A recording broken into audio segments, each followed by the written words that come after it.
สวัสดีครับพี่น้องมื้อนี้ก็มันอีกแล้วมันอีกแล้วยิงโดนแล้วครับปะนินอันกล้องแบตเบิด6 โมงจังอันขึ้นมา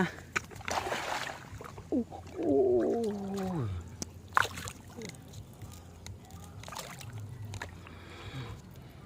พี่น้องถือเข้าปากเลยเข้าปา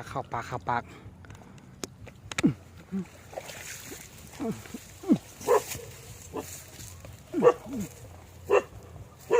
มันแล้วโอ้บักไงเลยบักไง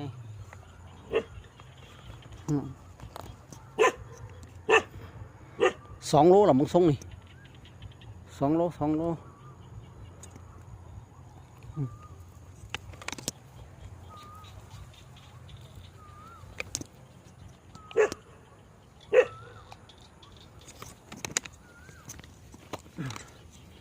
ปลาตัวนี้ยิงไรเทือแล้วนี่บ่ได้ช็อตยิงเพราะแบตกล้องเบิด บ่ได้ช็อตยิงเอาได้ช็อตยิงเบิ่งยางไปเอาตะสั่งมาสั่งเบิ่งมันสิได้จักโลเอาตะสั่งมาสั่งตะสั่งในรถนี่ล่ะโอ้ตะสั่งอยู่กระเป๋า นี่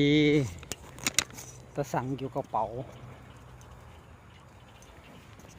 สั่งอยู่กระเป๋าพี่น้อง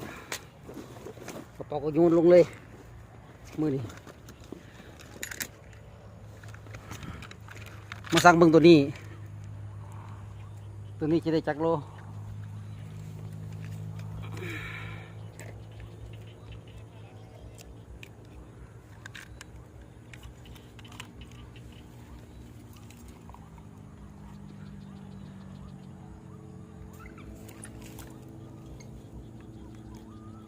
พี่น้องตะสั่งก็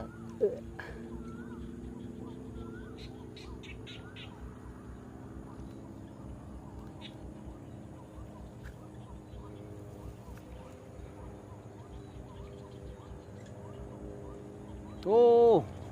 พี่น้อง